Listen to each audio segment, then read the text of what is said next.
The fog hadn't yet lifted from the Ardennes forest that December morning in 1944 when Sergeant James Kowalski heard it.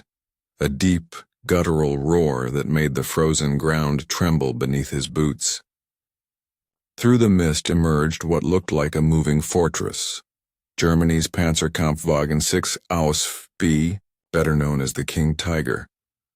At 68 tons with 7 inches of frontal armor and an 80mm gun that could penetrate any Allied tank at 2 miles, it was the most powerful tank in the world. Kowalski's M4A3 Sherman, by comparison, was a tin can with a pop gun. Yet 3 days later, that same King Tiger sat abandoned in a roadside ditch, its crew nowhere to be found, its engine cold. Not destroyed by Allied fire, just left there. The setup, engineering perfection meets reality.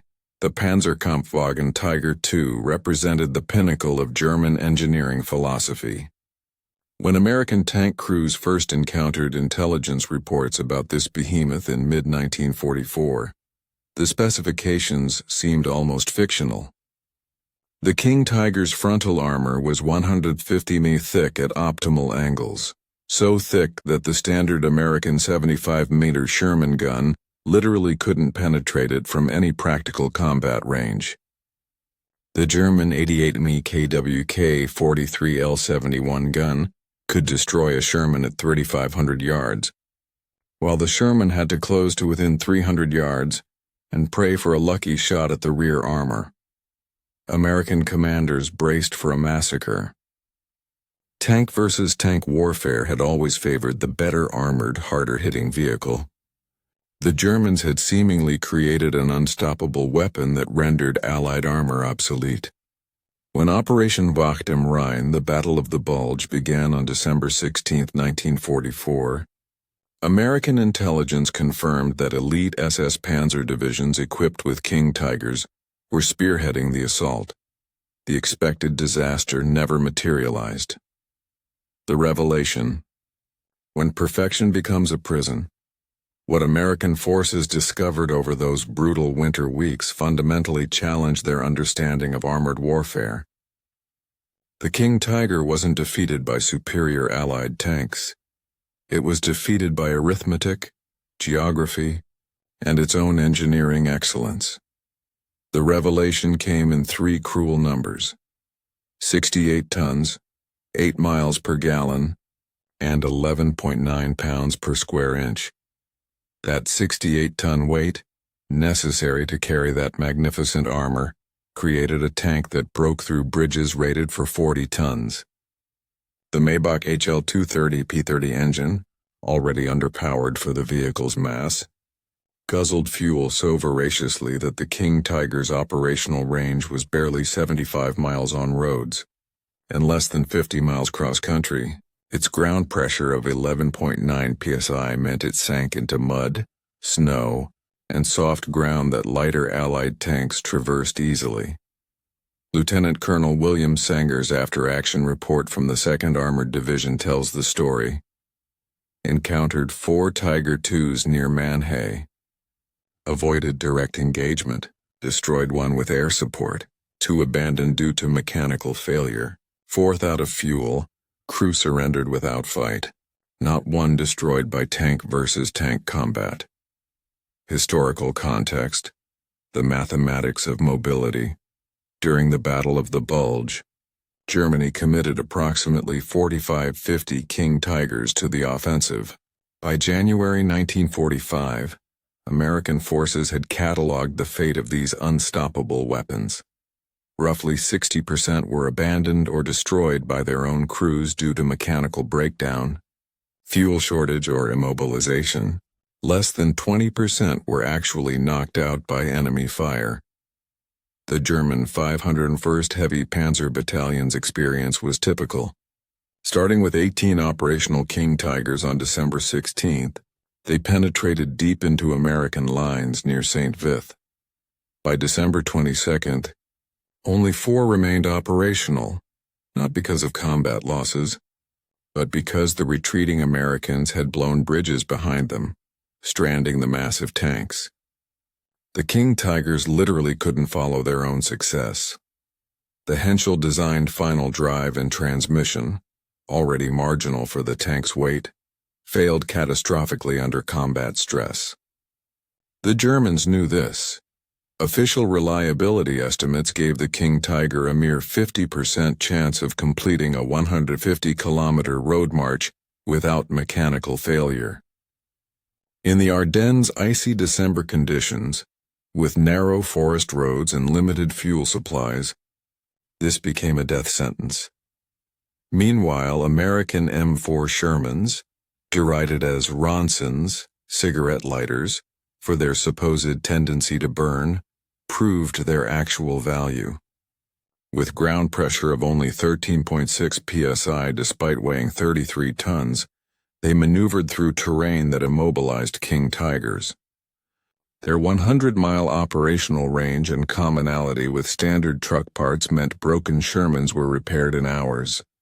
Broken King Tigers required specialized equipment often unavailable at the front.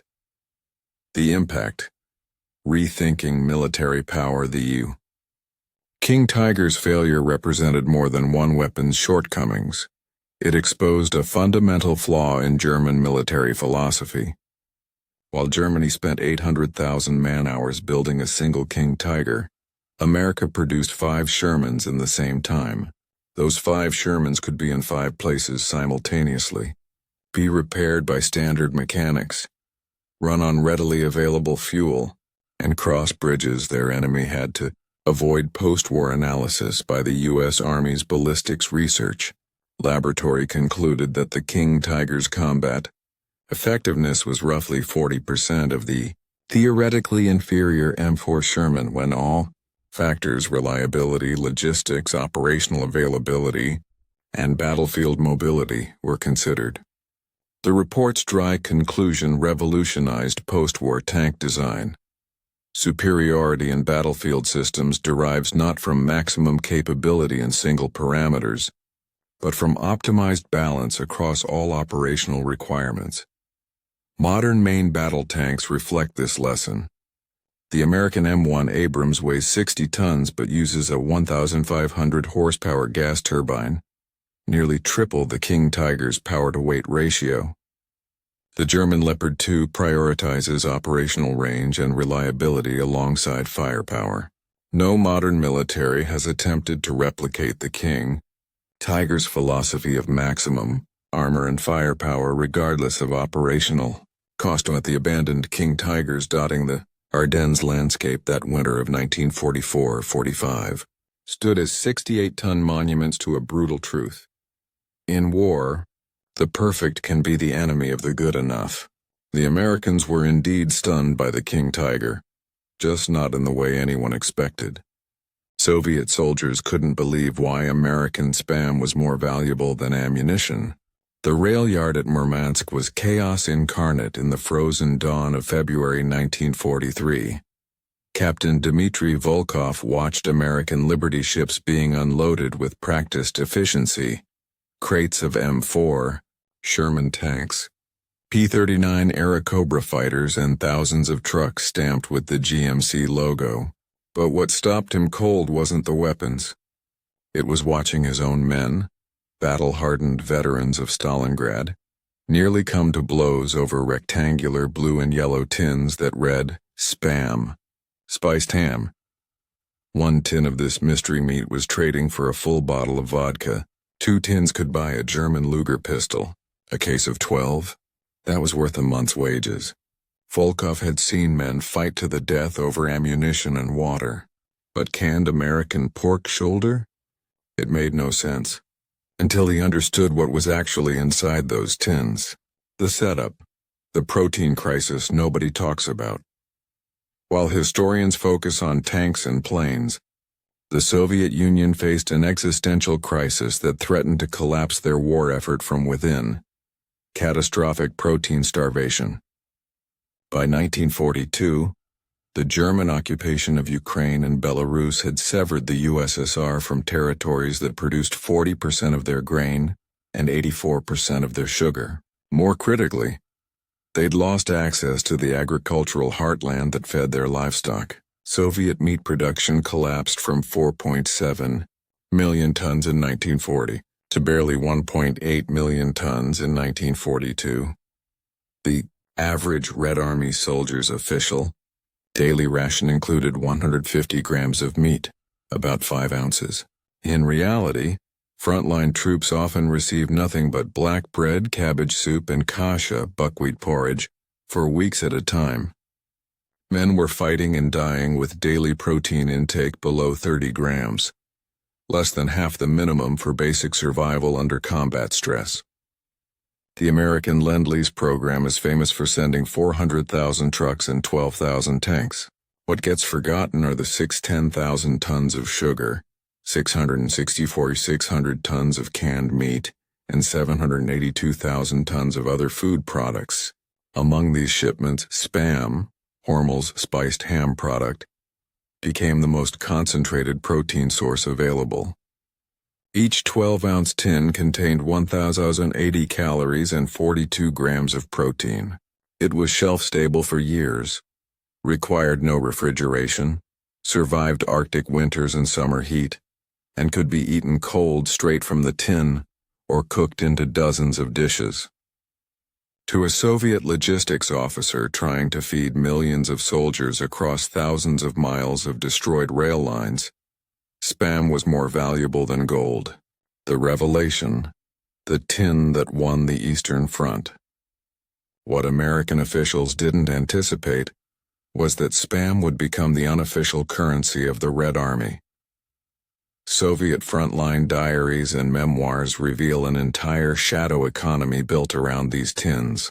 A 1943 NKVD report, declassified in 1991, documented that Spam was being diverted from official channels and sold on black markets for 10-15 times the value of equivalent ammunition by weight.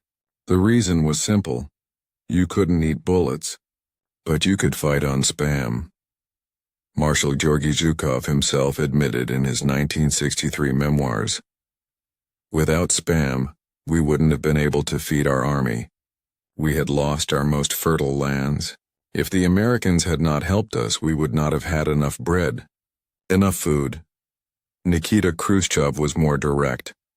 "Without Spam, we wouldn't have been able to feed our army." The impact showed in brutal mathematics. Soviet casualty reports from 1941-1942, before significant Lend-Lease food arrived, showed soldiers dying from malnutrition-related diseases at rates comparable to combat deaths in some units. By late 1943, after Spam and other canned meats flooded the supply system, these deaths dropped by over 60%. Protein-starved soldiers couldn't march 20 miles a day, couldn't dig defensive positions, couldn't maintain the physical strength needed for combat. Historical context: the Spam economy in action. The 13th Guards Rifle Division's experience was typical. Stationed near Kursk in July 1943, their official rations included 1 tin of Spam per 4 men per day. Soldiers quickly discovered they could stretch this. Fry the Spam with onions and potatoes, if available. Add it to soup to create American shchi, or eat it cold with black bread. Officers recorded that men's physical condition improved dramatically once regular Spam rations arrived. But the tin's real value emerged in the barter system. German prisoners reported that Soviet troops would trade Spam for intelligence, for surrender, for nearly anything. One Luftwaffe pilot who parachuted behind Soviet lines in 1944 reported being treated well by his captors after he offered them 3 tins of Spam he'd been carrying, presumably captured from American airdrops. The cultural impact went deeper. Soviet soldiers coined the phrase Vtoroi Front, Vtoroi Front, Second Front, for Spam, sarcastically noting that while the Western Allies delayed opening a second front in Europe until 1944, they'd already opened one in Soviet stomachs. The term became affectionate over time. Russian grandmothers to this day cook Amerikanskaya kasha, fried Spam with buckwheat, learned from their fathers who fought in the war. Even Stalin acknowledged spam's importance. In a 1943 conversation with U.S. Ambassador Averell Harriman, recorded in diplomatic cables, Stalin praised American trucks and planes but emphasized, "The most important things in this war are trucks and food. The trucks bring the army. The food keeps the army alive." The impact. Logistics over firepower. The spam phenomenon revealed a truth that military strategists still study. Wars are won by calories as much as by cannons. The Wehrmacht's Operation Barbarossa failed partially because German logistics couldn't sustain their advance. Soldiers literally ran out of food before they ran out of ammunition. The Soviets avoided this fate largely because American canned meat kept millions of soldiers combat effective during the USSR's most desperate years. Post-war Soviet military doctrine incorporated these lessons. Modern Russian military rations, the IRP, Individual NOI Ration Pitania, prioritize calorie density and shelf stability above all else, directly descended from spam's example. Every Russian soldier's ration includes some form of canned meat that provides 500 plus calories and 30 plus grams of protein in a single container. The American military learned too. The development of C rations and later MREs, meals ready to eat, followed spam's template. Maximum calories and protein and minimum weight and volume, with extreme durability. Modern combat feeding prioritizes these metrics over taste, just like spam. Perhaps the most telling legacy, Hormel still exports spam to Russia, where annual consumption exceeds 5 million pounds. In Russian supermarkets, it sits alongside domestic products with labels proudly declaring "В традициях военного времени, в традициях военного времени," in the tradition of wartime. Those rectangular blue and yellow tins never won medals or made it into victory parades, but scattered through Soviet memoirs, quietly acknowledged in classified logistics reports, and preserved in the memories of millions who survived to see peace, spam stands as testament to an uncomfortable truth. The Eastern Front was won as much in Hormel's Minnesota factory as in Stalingrad's ruins. Captain Volkov eventually tried spam himself in March 1943. His diary entry, "Americans send us this pink mystery meat. Tastes like salt and desperation. The men worship it like bread from heaven." Perhaps they're right. Hard to make war on an empty stomach, and this fills the void. He survived the war, lived to 1987, and kept a tin of spam in his kitchen cupboard until the day he died. Never opened, just there, a reminder of what truly kept him alive. Japanese pilots were shocked when they discovered American pilots were cheating with an unfair advantage. The radio crackled to life in the operations tent at Rabaul Air Base, March 1943. Lieutenant Commander Sakai Saburo, Japan's third highest scoring ace with 64 confirmed kills, listened as yet another patrol reported the same baffling phenomenon. American F-6F Hellcat fighters were somehow anticipating every maneuver, turning into Japanese formations before visual contact, and breaking off attacks at impossible moments as if they could see through clouds. "They know where we are before we know where they are," the flight leader reported, frustration evident even through the static. "It's like fighting an enemy who reads your mind." Sakai had encountered this mysterious advantage himself 2 weeks earlier. His A6M0, superior in maneuverability, climb rate, and range, should have dominated the engagement. Instead, the Americans refused to dogfight, attacking only when they held advantage, disappearing when the tactical situation turned against them. It wasn't cowardice, it was something far more unsettling. The answer, when Japanese intelligence finally pieced it together, seemed so obvious in hindsight that it felt like betrayal. The Americans were talking to each other. The setup: the silent samurai versus the chattering Americans. Japanese naval aviation doctrine, inherited from samurai military tradition, emphasized individual prowess and initiative. Radio communication during combat was considered a distraction, even a sign of weakness. The philosophy held that a true warrior should be able to read the battle through observation and instinct, adapting without needing instructions. Japanese pilots trained to fight in loose formations where each pilot was expected to make independent decisions based on visual cues. The Mitsubishi A6M0 reflected this philosophy perfectly.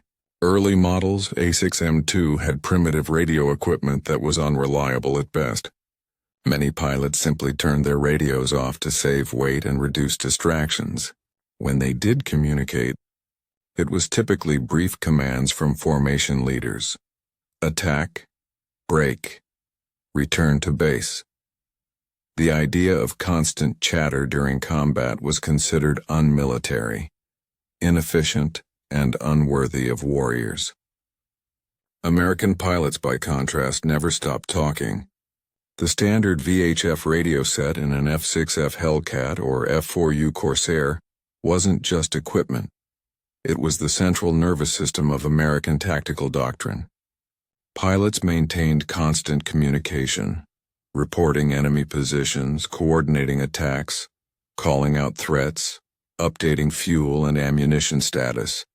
What seemed like chaos to Japanese intelligence officers was actually a sophisticated system that turned individual pilots into a collective fighting organism. The revelation: information warfare in real time. U.S. Navy records from the Battle of the Philippine Sea, June 1944, reveal the devastating effectiveness of this chattering. During what American pilots called the Great Marianas Turkey Shoot, American fighters shot down approximately 350 Japanese aircraft while losing only 30 of their own, a kill ratio of nearly 12.1. The battle recordings, preserved in naval archives, show why. American combat air controllers aboard ships tracked Japanese formations on radar, then vectored fighter groups to intercept using continuous radio updates. Bandits, Angels 15 heading 270, 12 miles. Fighter directors could see the entire battle developing on radar screens and adjust tactics in real time. But the real advantage emerged in the individual dogfights. Lieutenant Alex Vrasiu, who shot down 6 Japanese dive bombers in 8 minutes during that battle, later described the system. "My wingman called out a 0 on my 6. I broke hard left. He told me when it was clear. I came back around, he spotted another target and called it out. I never had to look behind me. He was my eyes." This concept, tactical communication as force multiplier, was foreign to Japanese doctrine. When a 0 pilot became engaged in combat, he was essentially alone, relying only on what he could see from his cockpit. An American pilot had the eyes of his entire squadron, his wingman's constant updates, and sometimes even shipboard radar operators describing threats he couldn't possibly see yet. Historical context: the cost of silence. The tactical disparity showed up in kill ratios that grew increasingly lopsided as the war progressed. In 1942, during the Guadalcanal campaign, Japanese and American pilots fought roughly equally. Both sides were learning. By 1944, the average Japanese pilot lasted approximately 2 to 3 missions before being shot down. American pilots' survival rates were nearly triple that. Japanese ace Saburo Sakai survived the entire war and wrote extensively about this disparity in his 1957 memoir, Samurai. He described an engagement off Iwo Jima in 1944. "I positioned myself behind an American fighter ready for the kill. Suddenly he broke left. Not because he saw me, but because another American whom I hadn't even noticed radioed a warning. By the time I reoriented, 3 more Hellcats had arrived. all communicating, all coordinated. I was fighting not one enemy but a network. The Japanese military recognized the problem but couldn't fix it. Cultural resistance ran deep. Senior officers viewed constant radio chatter as undisciplined and distinctly un-Japanese. More practically, Japan's industrial capacity couldn't produce reliable radio equipment in quantity. By 1944, even when Japanese pilots wanted to communicate, their radios often didn't work. Many pilots reported radio failure rates above 30%. The Americans, meanwhile, kept improving. By 1945, the F-6F-5 Hellcat came equipped with the AN ARC-5 radio system. Crystal clear, reliable, with multiple channels allowing complex tactical coordination. Pilots could switch between squadron frequency, fighter director frequency, and emergency channels instantly. Combat footage analysis from gun cameras tells the story. Japanese formations break apart under attack, each pilot reacting individually, often getting in each other's way. American formations stay coordinated even in the chaos of dogfights. You can hear it in the recovered audio recordings. Break right, Jimmy. Got one on your tail, pulling him off. Reforming Angels 12 heading home. They fought as a team because they never stopped being a team. The impact. The revolution nobody saw coming. The revolution in airborne radio communication fundamentally changed air combat, but its full impact wasn't understood until after the war. Post-war analysis by the U.S. Naval War College concluded that superior radio communication was worth approximately 3.1 in combat effectiveness, meaning 3 Japanese fighters with poor communication were roughly equivalent to 1 American fighter with good communication. Assuming equal pilot skill and aircraft performance, this lesson became foundational to modern air combat doctrine. Every fighter aircraft since 1945, American, Soviet, European, Chinese, has prioritized communication systems as much as weapons or speed. Modern fighters like the F-35 take this to extremes. Each aircraft is a network node, automatically sharing targeting data, threat information, and tactical pictures with every other friendly aircraft in range. Pilots literally see through each other's eyes via data link. The U.S. Air Force's Red Flag training exercises specifically teach young pilots that communication equals survival. Jets, who maintain radio discipline and constant situational updates, survive training scenarios at dramatically higher rates than those who go silent. It's the same lesson learned over the Pacific in 1943-1945, now encoded in training doctrine. Perhaps most tellingly, Japan's modern air self-defense force emphasizes radio communication and networked operations more than almost any other air force. The lesson, learned painfully in World War II, became deeply embedded in post-war Japanese military thinking. Their pilots train with American standards of constant communication. The warrior tradition adapted to modern reality. Sakai Saburo survived 64 aerial victories and lived to age 84, dying peacefully in 2000. In his later years, he met former American adversaries at reunions and acknowledged what he'd learned. We believed individual skill and fighting spirit would triumph. The Americans taught us that warriors who fight together, who share information, who help each other, they are stronger than warriors who fight alone, no matter how skilled. It was not cheating.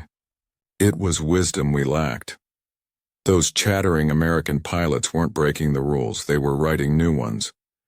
In the vast emptiness of the Pacific sky, where battles were won and lost in seconds, the side that could share information fastest and coordinate attacks most efficiently held an advantage as profound as superior weapons.